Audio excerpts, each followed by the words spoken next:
सर्वेभ्यो नमः। सभी प्यारे साथियों को नमस्कार। तो कैसे हैं सभी प्यारे साथी? आशा करती हूँ सभी स्वस्थ मत ज़बरदस्त होंगे, सेशन से जुड़ेंगे जल्दी से और कमेंट करके बताइएगा कौन कौन जुड़ चुके हैं। फिर पढ़ना शुरू करते हैं। आज आपका हिंदी का टर्न है और इसकी प्रैक्टिस करते हैं। मैडम जी चली गई शादी में। अच्छा, किसकी शादी में भेज रहे हो तुम मुझे?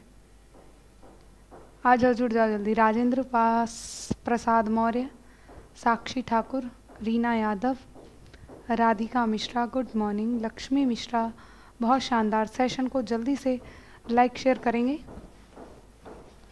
और फिर आगे बढ़ेंगे।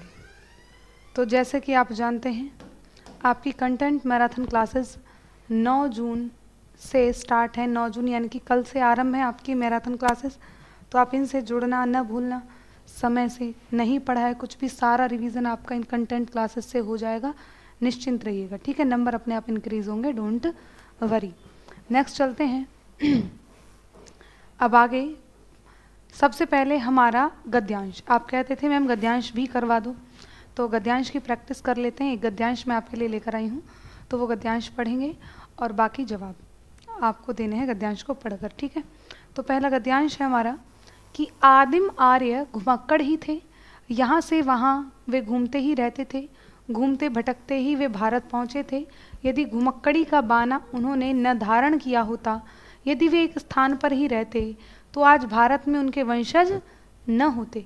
भगवान बुद्ध घुमक्कड़ थे, भगवान महावीर घुमक्कड़ थे। वर्षा ऋतु के कुछ महीनों को छोड़कर एक स्थान में रहना बुद्ध के वश का नहीं था। 35 वर्ष की आयु में उन्होंने बुद्धत्व प्राप्त किया। 35 वर्ष से 80 वर्ष की आयु तक जब उनकी मृत्यु हुई, तो 45 वर्ष तक वे निरंतर घूमते ही रहे, ऐसा कहा जाता है। अपने आप को समाज सेवा और धर्म प्रचार में लगाए रहे। अपने शिष्यों से उन्होंने कहा था, चरत भिक्खवे, है ना, चरत भिक्खवे चारिक, हे भिक्षुओं घुमक्कड़ी करो। यद्यपि बुद्ध कभी भारत के बाहर नहीं गए, किंतु उनके शिष्यों ने उनके वचनों को सिर आंखों पर लिया और पूर्व में जापान, उत्तर में मंगोलिया और पश्चिम में मकदूनिया और दक्षिण में बाली द्वीप तक धावा मारा। श्रवण महावीर ने स्वच्छंद विचरण के लिए अपने वस्त्रों तक को त्याग दिया। दिशाओं को उन्होंने अपना अंबर मान लिया। वैशाली में जन्म लिया, पावा में शरीर त्याग दिया, है ना, पावा में शरीर त्यागा। जीवन पर्यंत घूमते रहे। कौन? ये श्रवण महावीर जीवन पर्यंत घूमते रहे, मानव के कल्याण के लिए, मानवों के राह प्रदर्शन के लिए। और शंकराचार्य 12 वर्ष की अवस्था में संन्यास लेकर कभी केरल, कब लिया इन्होंने संन्यास? 12 वर्ष की अवस्था में, तो कभी केरल, कभी मिथिला, कभी कश्मीर और कभी बद्रिकाश्रम में वो घूमते रहे। ठीक है, बहुत शानदार। कन्याकुमारी से लेकर हिमालय तक समस्त भारत को अपना कर्म क्षेत्र समझा। सांस्कृतिक एकता के लिए, समन्वय के लिए, श्रुति की रक्षा के लिए शंकराचार्य के प्रयत्नों से ही वैदिक धर्म का उत्थान हो सका। तो ये हमारा गद्यांश। और अब इसके प्रश्न आपको करने हैं। घुमक्कड़ शब्द में कौन सा प्रत्यय है? तो गद्यांश से बहुत आसान प्रश्न आपके आते हैं, तो जवाब देंगे घुमक्कड़ शब्द में कौन सा प्रत्यय है? तो अड़ है, ड है, कड़ है, क्या है? प्रश्न संख्या 1 का जवाब देंगे।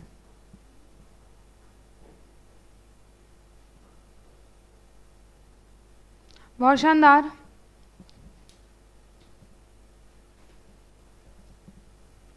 कलर वाइट में ब्लर कर रही है स्क्रीन। अच्छा, मतलब तुमको देख नहीं पा रहे हो तुम सभी।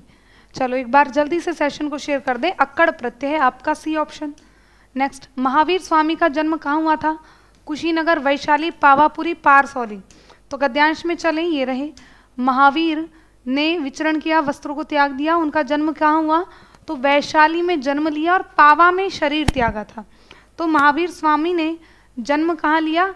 वैशाली में और पावापुरी में, यानी कि उनका देह त्याग हो गया था, मृत्यु उन्होंने की थी, उनकी मृत्यु हो गई थी, उन्होंने की नहीं, मतलब कि बी ऑप्शन यहाँ पर आपका करेक्ट है। नेक्स्ट आ जाते हैं प्रश्न संख्या 3। स्वच्छंद में कौन सी संधि है? गुण, दीर्घ, विसर्ग या व्यंजन? बताइएगा, स्वच्छंद में कौन सी संधि है आपके अनुसार? दीर्घ, गुण, विसर्ग या व्यंजन? जय हिंद जी, जय हिंद। जुड़ते रहेंगे। Good morning, Radhe Radhe. जवाब दीजिएगा सभी बढ़िया से। बी ऑप्शन आप दे रहे हैं। गुण, अच्छा दीर्घ संधि 3 का बी कैसे दे सकते हो?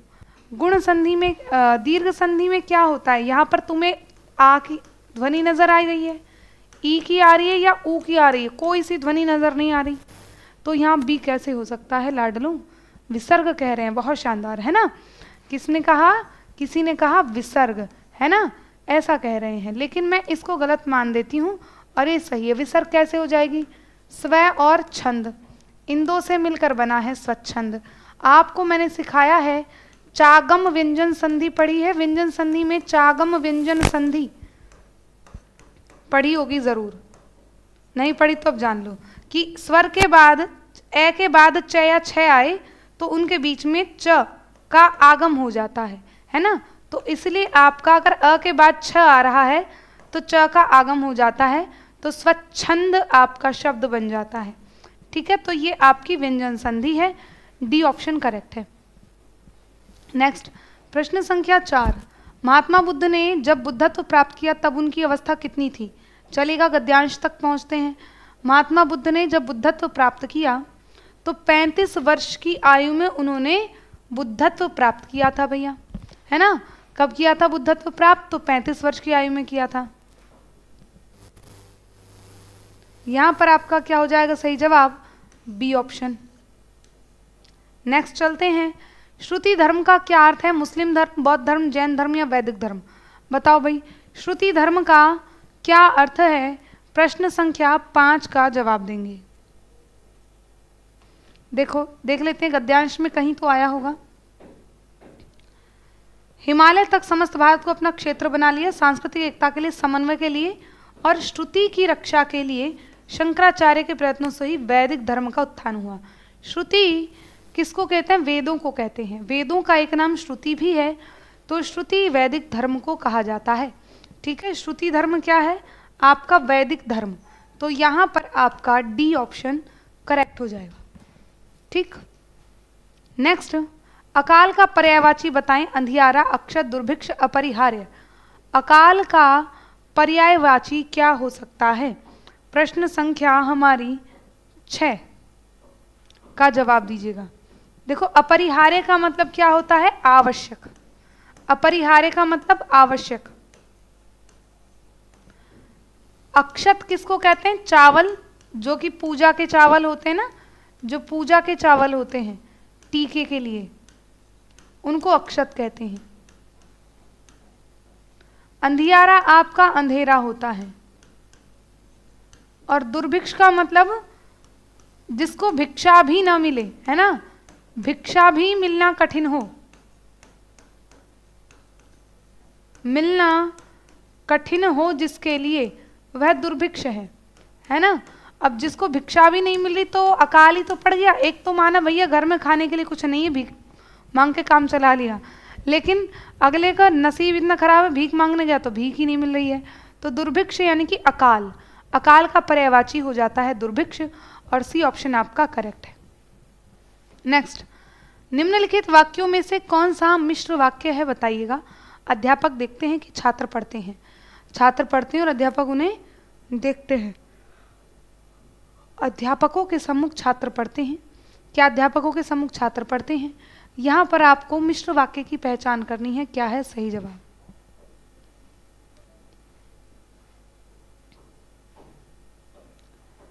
ए बी सी डी। प्रश्न संख्या 7, मिक्स ऑप्शन आप ए दे रहे हैं, बहुत शानदार। कि अध्यापक देखते हैं कि छात्र पढ़ते हैं। जब की योजक अव्यय से कोई वाक्य आपका जुड़ेगा वो निश्चित रूप से आपका क्या हो जाएगा? सही मिश्र वाक्य हो जाएगा। और ओ योजक और योजक अव्यय से जुड़ेगा तो वो हमारा संयुक्त वाक्य होता है। ठीक है, अगर इसको देखें तो ये आपका सरल वाक्य है जिसमें केवल और केवल एक समापिका क्रिया होती है ना। इसमें केवल एक समापिका क्रिया है। यहाँ देखना पढ़ना दो क्रिया हो गई, पढ़ना देखना दो क्रिया, लेकिन अध्यापक ने के सम्मुख छात्र पढ़ते हैं तो क्रिया केवल एक है, वो सरल वाक्य है। और ये आपका प्रश्नवाचक है ना, और इसके आगे इसलिए आपका प्रश्नवाचक आना चाहिए। क्या अध्यापकों के सम्मुख छात्र पढ़ते हैं? चलेगा। नेक्स्ट, जिसकी पूर्व में कोई आशा ना हो, इसके लिए एक शब्द आपको बताना है। 8 नंबर प्रश्न का जवाब देंगे। जिसकी पूर्व में कोई आशा न हो, बहुत शानदार।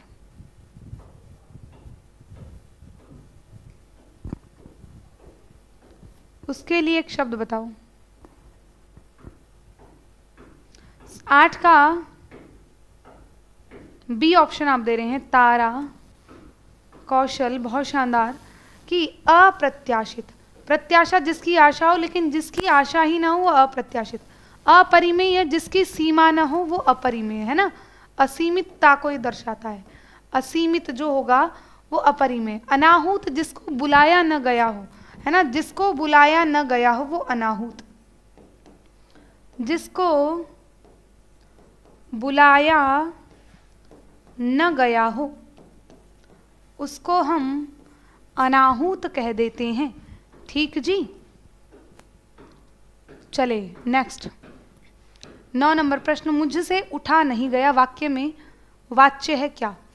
भाववाच्य, कर्मवाच्य, कर्तृवाच्य या इनमें से कोई नहीं? बताएंगे। मुझसे उठा नहीं गया वाक्य में वाच्य बताओ क्या है? भाववाच्य, कर्मवाच्य, कर्तृवाच्य या इनमें से कोई नहीं?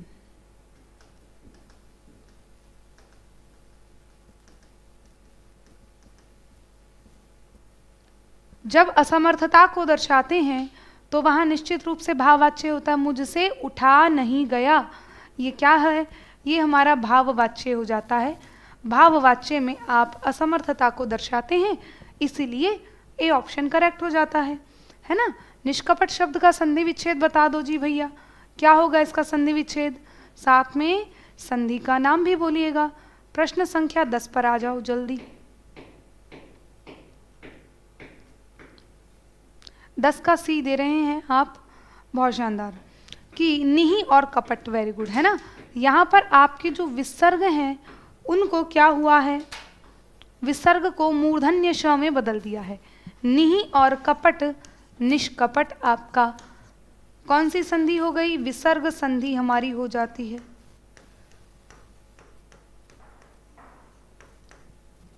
नेक्स्ट, इस देश में हिंदी भाषा का प्रयोग लिखने एवं बोलने में किया जाता है। पाकिस्तान, दक्षिण अमेरिका, ऑस्ट्रिया या मॉरिशस, कौन सा देश है जिसमें हिंदी का भी प्रयोग किया जाता है लिखने और बोलने में? बहुत शानदार।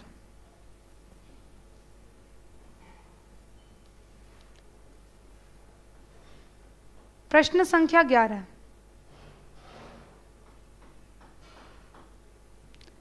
क्या बात है, बी ऑप्शन दक्षिण अमेरिका। तुमने सुन ली क्या दक्षिण अमेरिका में जाके? मॉरिशस क्या है? मॉरिशस जो है यहाँ पर हिंदी बोली भी जाती है और लेखन में भी इसका प्रयोग किया जाता है। ठीक, तो यहाँ पर आपका डी ऑप्शन। और नेक्स्ट चलते हैं अगले प्रश्न पर। सूरसागर किस भाषा की रचना है और किसकी है, ये भी बता देंगे आप मुझे। सूरसागर किस भाषा की रचना है और किसकी है? सही जवाब आपके अनुसार क्या है? 12 नंबर प्रश्न।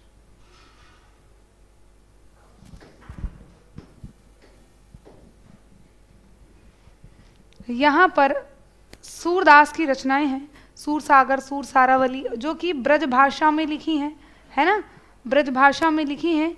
तो यहाँ पर ए ऑप्शन आपका करेक्ट है। वीरों का कैसा हो वसंत कविता किसकी लिखी है? माखनलाल चतुर्वेदी, सुभद्रा कुमारी चौहान, सुमित्रा कुमारी चौहान या रामधारी सिंह दिनकर? वीरों का कैसा हो वसंत, बोलो किसकी है ये कविता? ए ऑप्शन आप दे रहे हैं, बहुत शानदार। 13 का बी, वेरी गुड। देखो यहाँ पर आपकी ये सुभद्रा कुमारी चौहान की कविता है, वीरों का कैसा हो वसंत, है ना। और पुष्प की अभिलाषा माखनलाल चतुर्वेदी की बहुत प्रसिद्ध कविता है। पुष्प की अभिलाषा किसकी है? माखनलाल चतुर्वेदी की कविता है, बहुत ही प्रसिद्ध। और सुभद्रा कुमारी चौहान की है वीरों का कैसा हो वसंत, बी ऑप्शन। नेक्स्ट चलते हैं 14 नंबर प्रश्न। क्षेत्रीय में कौन सा विशेषण है? क्षेत्रीय में विशेषण बता दो। परिमाणवाचक, संख्यावाचक, गुणवाचक या सार्वनामिक? प्रश्न संख्या 14 का जवाब देंगे। क्षेत्रीय में कौन सा विशेषण है?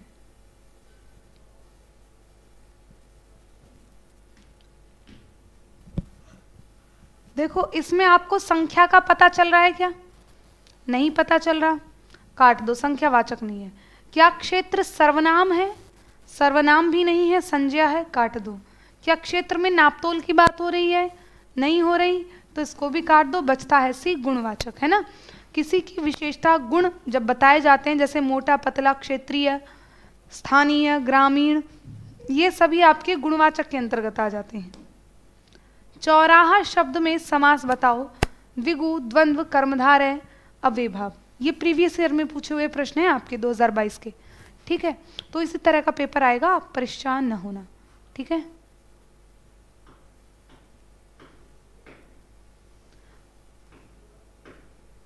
बहुत शानदार। तो यहाँ पर आपका चौराहा पूर्व पद संख्यावाची है, तो द्विगु, ए ऑप्शन आपका करेक्ट हो जाएगा, है ना। ए ऑप्शन हमारा करेक्ट हो जाएगा। आगे चलते हैं नेक्स्ट। निम्न में से मौखिक अभिव्यक्ति का रूप, कुछ मैंने 2-4 उसके भी ऐड करें आपके पेडागोजी के, क्योंकि 2-1 प्रश्न आएंगे पेडागोजी के, ज़्यादा नहीं आएंगे, तो वो भी ऐड करें हैं। निम्नलिखित में से मौखिक अभिव्यक्ति का रूप है श्रुतलेख, सुलेख, शुद्ध, वर्तनी या आशु भाषण। मौखिक अभिव्यक्ति का रूप क्या है?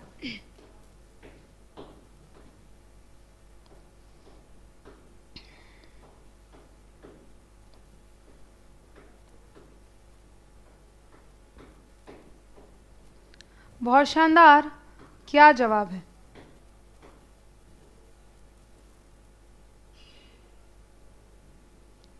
चलेगा, बहुत शानदार। सी ऑप्शन, डी ऑप्शन आप दे रहे हैं, आशु भाषण। अच्छा, पक्का, बहुत शानदार। फिर तो देखो, मौखिक अभिव्यक्ति की बात करें कि आप मुख से बोलकर अभिव्यक्त करें, तो श्रुतलेख में तो आप लेखन करते हैं, सुलेख में भी लेखन करते हैं। बोलेंगे आशु भाषण। आशु भाषण क्या होता है कि आपको कोई भी टॉपिक दे दिया जाए और उस पर आपको तुरंत अपने विचार प्रस्तुत करने हैं, वो आशु भाषण कहलाता है, ठीक है। नेक्स्ट चलते हैं अगले प्रश्न पर। हिंदी भाषा की कितनी बोलियां हैं बताइएगा? हिंदी भाषा की कितनी बोलियां हैं? 17 भी मानी जाती हैं, 18 भी मानी जाती हैं। ऑप्शन में 17 नहीं है तो आप किस पे जाओगे? 18 हरप्रसाद शास्त्री ने मानी है, 18 बोलियां आपकी, है ना। तो जवाब देंगे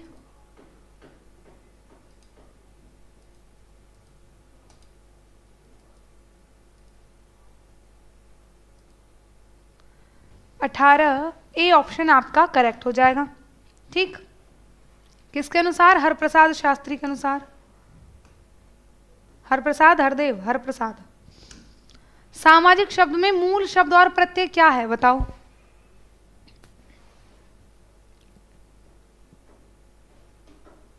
भोलानाथ तिवारी आपके 17 मानते हैं, हरप्रसाद शास्त्री 18 मानते हैं, और 19 भी मानी जाती हैं। नेक्स्ट चलते हैं भाई, सामाजिक शब्द में मूल प्रत्यय समाज है, और समाज में जब आप एक जोड़ देते हैं, ये तो दोनों एक से हो गए, समाज एक, समाज एक, है ना। तो चलो भैया इन दोनों को ही लगा लो, समाज एक, समाज एक, दोनों ही सेम हो गए, कोई बात नहीं, सी और डी दोनों का करेक्ट मान लो, ये टाइपिंग एरर हो गया है, ठीक। नेक्स्ट चलते हैं। निम्न में से किस शब्द की वर्तनी सही है? अनुग्रहित, अनुग्रहित, अनुग्रहित। तो आपको सही वर्तनी चुननी है। प्रश्न संख्या 18।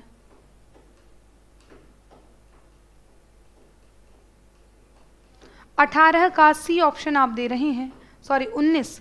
19 का आप सी ऑप्शन दे रहे हो क्या? 19 का भी बहुत शानदार। अनुग्रहित, है ना। अनुग्रहित का मतलब क्या होता है? किसी से क्या होना, यानी कि जब आप थैंकफुल होते हो तो उसको अनुग्रहित कहते हैं। तो यहाँ सी नहीं होगा, यहाँ बी होगा। ग्रह नहीं होता, ग्री होता है, ऋषि वाला री, ठीक है। तो अनुग्रहित आपका यहाँ करेक्ट हो जाएगा, ठीक। नेक्स्ट चलते हैं 20 नंबर प्रश्न। आपको शुद्ध शब्द चुनना है। पैतृक, पैतृक, पैतृक, कौन सा शुद्ध है? ABCD। प्रश्न संख्या 20।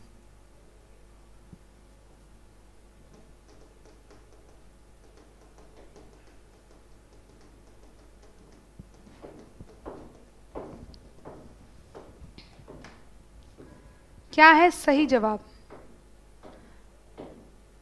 बस ऐसे क्वेश्चन आ जाए, ऐसे ही आएंगे, क्यों दिक्कत ले रहे हो? पेपर लीक ऐसे ही आएंगे। पेपर तुम्हारा लीक नहीं होगा, ये मत सोचना, डरना मत, बिल्कुल निश्चिंत होकर थैंकफुल होकर जाना, सब अच्छा होगा। ठीक है, आज तो वैसे भी यूपी पुलिस का भी एग्ज़ाम है बच्चों का, देखें क्या होता है, सभी का विचार सही सलामत हो जाए तो अच्छी बात है।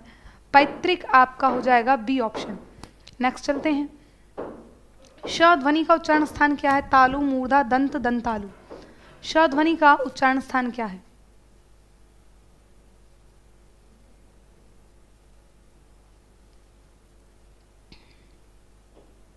प्रश्न संख्या 20। सभी सेशन को लाइक शेयर करें।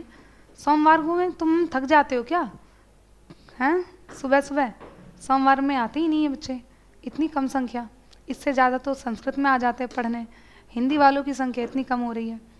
श इचु यशानाम तालु, यानी कि य, श और च वर्ग किसका? य, श और ई साथ में आपका च वर्ग, इनका उच्चारण स्थान कहाँ से होता है? तालु से होता है, और ए ऑप्शन तुम्हारा करेक्ट है। अत्यंत शब्द में प्रयुक्त उपसर्ग क्या है? अत्यंत में प्रयुक्त उपसर्ग क्या है? प्रश्न संख्या 22 का जवाब देंगे।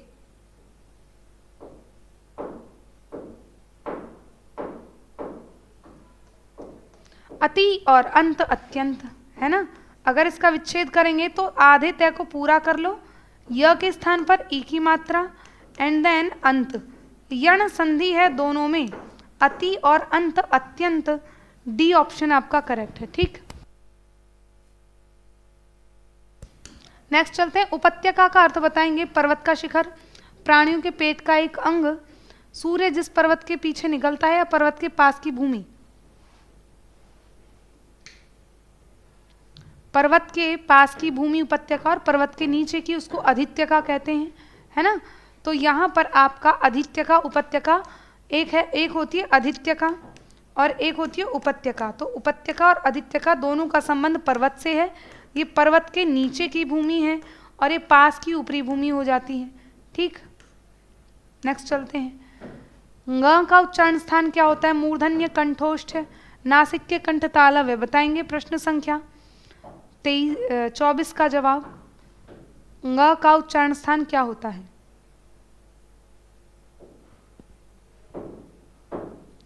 बहुत शानदार, 24 का जवाब आप क्या दे रहे हैं? प्रश्न संख्या तो लिख ही नहीं रहे हो, बी दिया है तारा ने, बहुत शानदार। पूजा, नेक्स्ट चलिएगा। ग नासिक्य है, वर्ग का पंचमाक्षर, और पंचमाक्षर आपके नासिक्य होते हैं। कैसे होते हैं? नासिक्य होते हैं। ठीक, नेक्स्ट चलते हैं। 4 गज मलमल में कौन सा विशेषण है? परिमाणवाचक, गुणवाचक, संख्यावाचक या सार्वनामिक? 4 गज मलमल कौन सा विशेषण हो जाएगा? 24 का आप सी ऑप्शन दे रहे हैं। 25 का 4 गज मलमल, क्या ये सी नहीं हो सकता है? हो सकता है ना। 25 का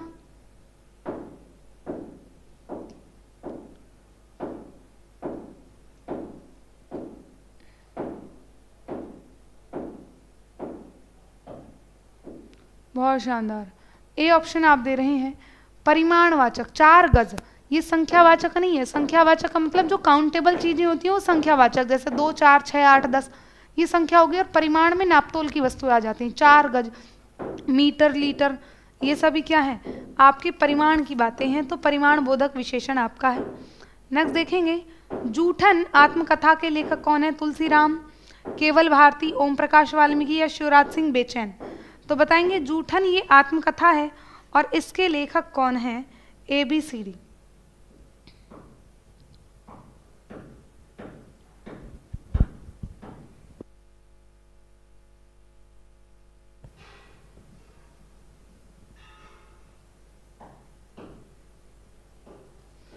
तो देखो जूठन जो है ये एक दलित आत्मकथा है। ठीक है, कैसी है? दलित आत्मकथा है, और इसके लेखक आपके ओम प्रकाश वाल्मीकि माने जाते हैं। दलित आत्मकथा, अगर हम प्रथम दलित आत्मकथा लेखक की बात करें वो कौन है? तो याद रखना, प्रथम दलित आत्मकथा लेखक मोहनदास नैमिषारण्य प्रथम दलित आत्मकथा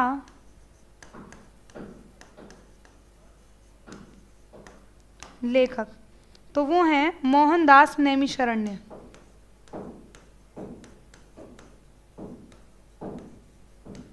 मोहनदास नैमिषारण्य।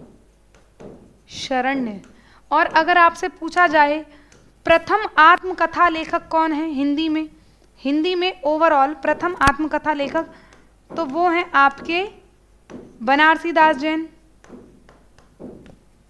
प्रथम आत्मकथा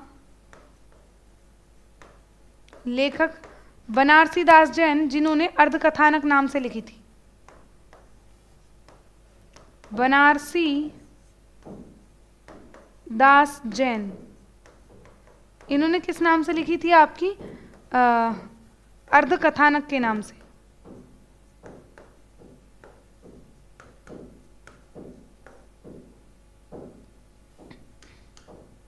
अर्धकथानक के नाम से। और ये जो मोहनदास नैमिषारण्य है, इन्होंने जो अपनी आत्मकथा लिखी, ये बहुत बार पूछा जाता है, इनको याद कर लेना। इन्होंने लिखी अपने अपने पिंजरे, अपने अपने पिंजरे।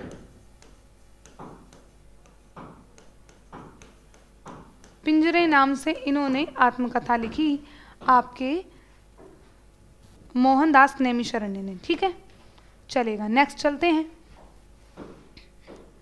सब्ज बाग, ये सब्ज नहीं है, यह है सब्ज बाग दिखना। सब्ज बाग दिखना मुहावरे का अर्थ है धुन लगना, विस्तृत अनुभव होना, पीछा छुड़ाना या अच्छी बातें कहकर बहकाना। सब्ज बाग दिखाना का मतलब क्या है? सब्ज बाग दिखाना,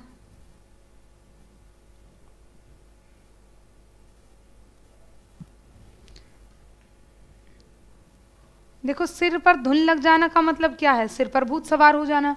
लेकिन सब्ज बाग दिखने का मतलब होता है पीछा छुड़ाना नहीं, अच्छी बातें कहकर बहकाना, है ना। अच्छी अच्छी बातें कही और बहका लिया, तो सब्ज बाग दिखाना आपका अच्छी अच्छी बातें कहकर बहकाना होता है। लेकिन हमको बहकना नहीं है, हमको मेहनत करनी है। तो आगे चलते हैं। 28 नंबर प्रश्न, जब कर्ता एक क्रिया समाप्त करके दूसरी क्रिया में संलग्न होता है तो पहली क्रिया क्या कहलाती है? 28 नंबर प्रश्न, जब कर्ता एक क्रिया में संलग्न समाप्त करके दूसरी क्रिया में संलग्न हो रहा है तो पहली क्रिया क्या हो जाएगी? उसको हम पूर्वकालिक क्रिया कहते हैं। तो यहाँ पर आपका सी ऑप्शन करेक्ट हो जाता है। ठीक। इच्छा बोधक में क्या है? जब आप किसी को शुभकामनाएं देते हैं कि तुम्हारा भला हो, है ना, भगवान तुम्हारा भला करे, भगवान तुम्हारा भला करे, तुम्हारा भला करे। तो जो भी आप शुभकामनाएं दे रहे हैं कि तुम पास हो जाओ, तुम अच्छे नंबर से पास हो जाओ, है ना, ये क्या है? ये इच्छा बोधक जब आप शुभाशीष दिया जाए। नाम बोधक क्रिया क्या होती है? जिसको नाम धातु क्रिया कहते हैं। लात से लतियाना, बात से बतियाना, है ना। सहायक क्रिया जो हेल्पिंग वर्ब होती है, वॉज, वर, हैज, हैव, है, था, रहा है, रही है, ये सभी सहायक क्रियाएं हैं आपकी। ठीक है, नेक्स्ट चलते हैं। महेंद्र का संधि विच्छेद बताओ क्या होगा? महेंद्र का संधि विच्छेद क्या होगा? महा इंद्र, मह ऐंद्र। देखो इंद तो होता नहीं है, काट दो। इंदर भी नहीं होता है और ऐंद्र भी नहीं होता है, बचता क्या है? महा और इंद्र, महेंद्र। ठीक, तो यहाँ पर मह और इंद्र गलत, आपका बी ऑप्शन करेक्ट। और संधि कौन सी है आपकी? ये गुण संधि है, गुण स्वर संधि, गुण स्वर संधि इसमें हुई है। ठीक है, यहाँ पर ए, आ और ई को क्या हो गया? ए गुण हो जाता है, तो आपका बी ऑप्शन करेक्ट हो जाता है। नेक्स्ट चलते हैं 30 नंबर प्रश्न पर। शेर को सवाशेर लोकोक्ति का क्या अर्थ है? संपन्नता, असंभव कार्य, एक से बढ़कर दूसरा या नष्ट करना। शेर को सवाशेर लोकोक्ति का क्या अर्थ है? ए बी सी डी, बहुत शानदार। क्या ही जवाब, क्या ही कहने आपके। प्रश्न संख्या हमारी आ जाती है 30।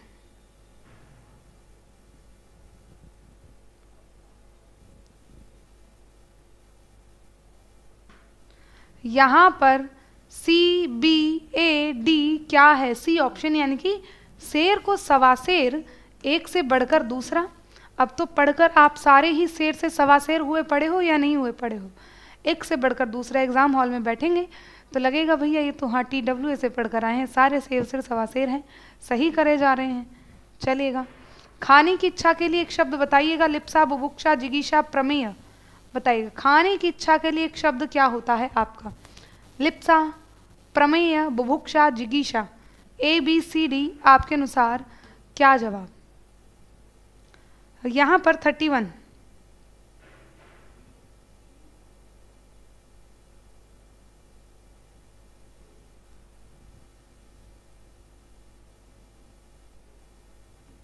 देखो, लिप्सा किसको कहते हैं? लिप्सा का मतलब होता है किसी को पाने की इच्छा। लिप्सा क्या है? पाने की इच्छा लिप्सा कहलाती है। अभी आपकी लिप्सा क्या है? यूपीटेट को क्वालिफाई करना और एक नौकरी पाने की इच्छा, है ना। बुभुक्षा क्या है? खाने की इच्छा, भूख जो है ना, बुभुक्षा यानी कि भूख, आपकी खाने की इच्छा कहलाती है। जिगीषा क्या कहलाती है? जीतने की इच्छा जिगीषा होती है। आपको लिप्सा भी है, आपको जिगीषा भी है, जीतने की इच्छा जिगीषा कहलाती है। और प्रमेय क्या है? प्रमाण से जो सिद्ध हो जाए वह प्रमेय है ना। प्रमाण से सिद्धि जिसकी हो जाए उसको प्रमेय कहते हैं, ठीक। तो यहाँ पर आपका बी ऑप्शन करेक्ट है। नेक्स्ट चलते हैं 32। किंडरगार्टन पद्धति के जन्मदाता किसको माना जाता है? कार्लटन, वॉशबर्न, ड्रैकॉली, मैडम मॉन्टेसरी या फ्रोबेल? तो बताएंगे किंडरगार्टन पद्धति की जनक कौन है? प्रश्न संख्या 32। फ्रोबेल कह रही हैं तारा, सोनम, परिंदा, फड़फड़ाए रूह का, फ्रोबेल को बोल रही हैं परिंदा। BD बिल्कुल, फ्रोबेल है, फ्रेडरिक फ्रोबेल। फ्रोबेल का पूरा नाम क्या है? Friedrich Froebel.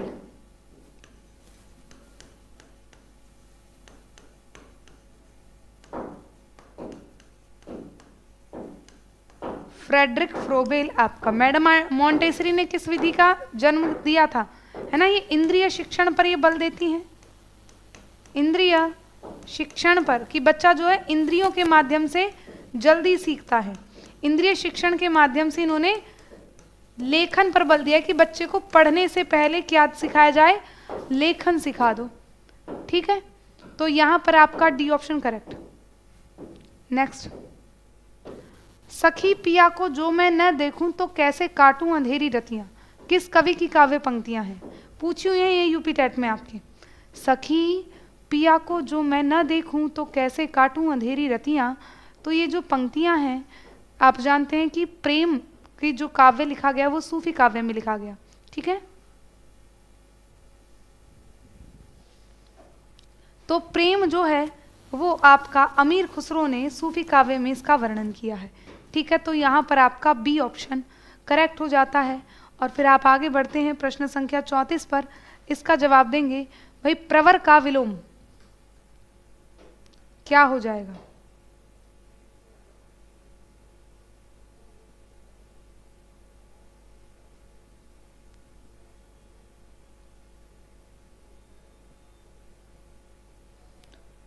बहुत शानदार, सही जवाब क्या है? प्रवर अंतिम, अवर प्रशस्त, अप्रशस्त, क्या हो जाएगा आपके अनुसार सही जवाब? प्रश्न संख्या है हमारी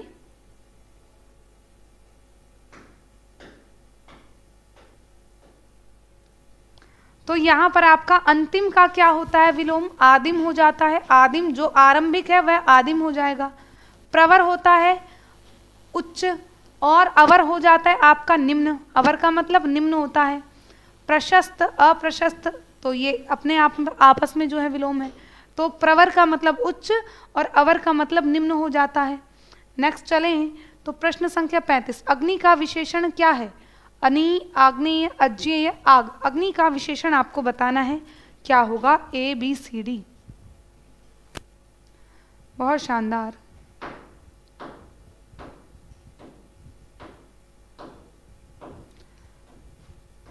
35 का आप दे रहे हैं बी ऑप्शन, बहुत शानदार। देखो यहाँ पर मूल शब्द है आपका अग्नि, और अग्नि में जब आपने ए प्रत्यय जोड़ा तो क्या बना, पहले तो आदि स्वर में वृद्धि कर देनी है, आग्न, है ना, और जो अंतिम स्वर है न में क्या है, ई स्वर आ रहा है, उस स्वर को हटाकर उसमें नेय जोड़ दो तो आग्नेय आपका बन जाता है।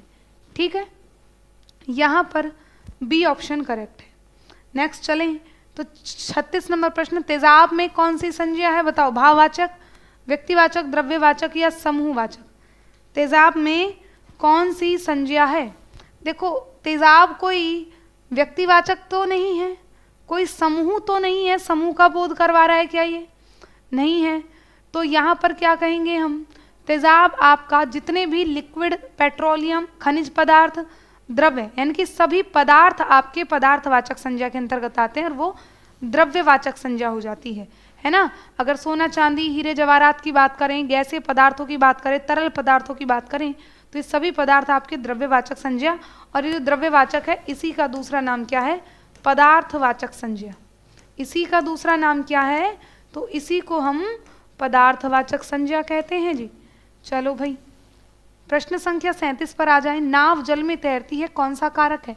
संप्रदान है, संबंध है, करण है या अधिकरण है? नाव जल में तैरती है। प्रश्न संख्या 37 का जवाब दें, क्या है सही जवाब? 37 का डी आप दे रहे हैं, सी पर भी है।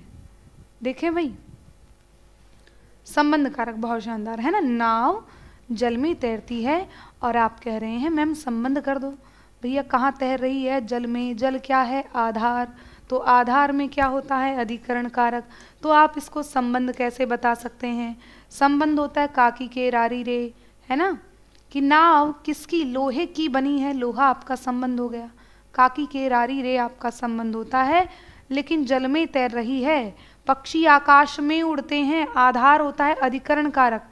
नाव जल में तैरती है, बच्चे कक्षा में पढ़ते हैं, तो कक्षा में जल में आपको में दिखाई दे रहा है, ये आधार है और आधार अधिकरण कारक होता है जी, बिल्कुल।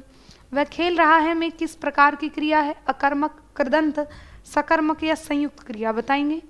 वह खेल रहा है तो मुख्य क्रिया से प्रश्न करो। आपको कल मैंने मतलब लास्ट क्लास में जो 2.0 वाले बच्चे हैं उनको बताया भी है, क्या या किसको से आपको प्रश्न करना है क्रिया से। अगर दोनों में से भी किसी एक का उत्तर मिल जाए तो आपकी क्रिया कैसी? सकर्मक।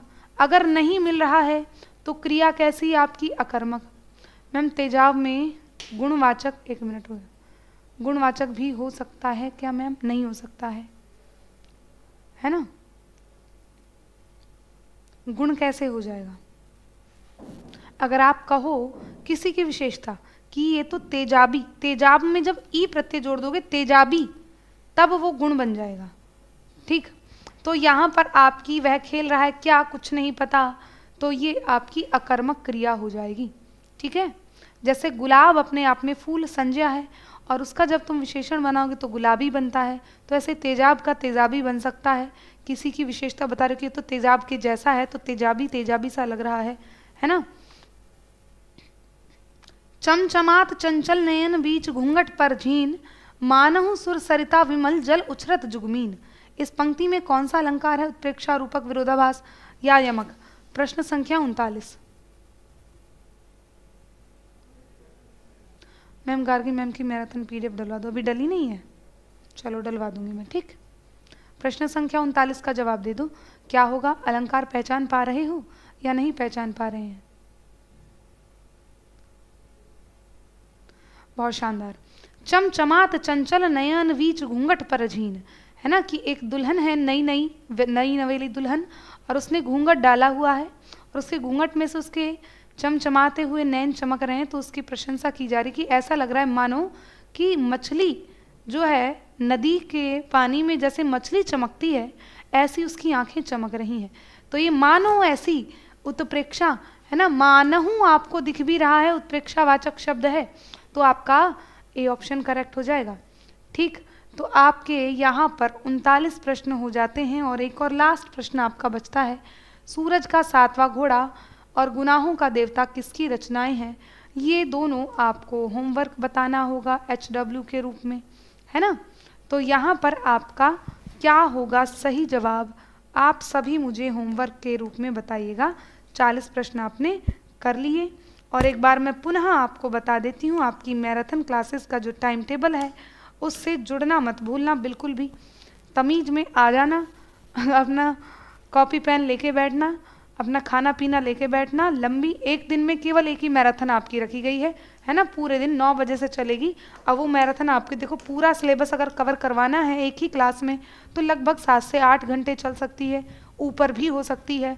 तो अपना तसल्ली से बैठना, रिचार्ज करवा के बोतल वगैरह लेकर, खाना पीना लेकर पढ़ते रहना, खाते रहना। नींद आए तो थोड़ी सी नमकीन वमकीन रख लेना, अपने चने वगैरह उनको खाते रहना, पढ़ते रहना। उम्मीद है सेशन अच्छा लगा होगा। मिलते हैं नेक्स्ट सेशन में। Love you, take care, bye bye, धन्यवाद। नेक्स्ट क्या, अब तो कल से मैराथन है, आज ही आपका लास्ट मान लो, ठीक है। अब तो मैराथन में ही मिलेंगे 11 तारीख में, ठीक है। बाय बाय, धन्यवाद।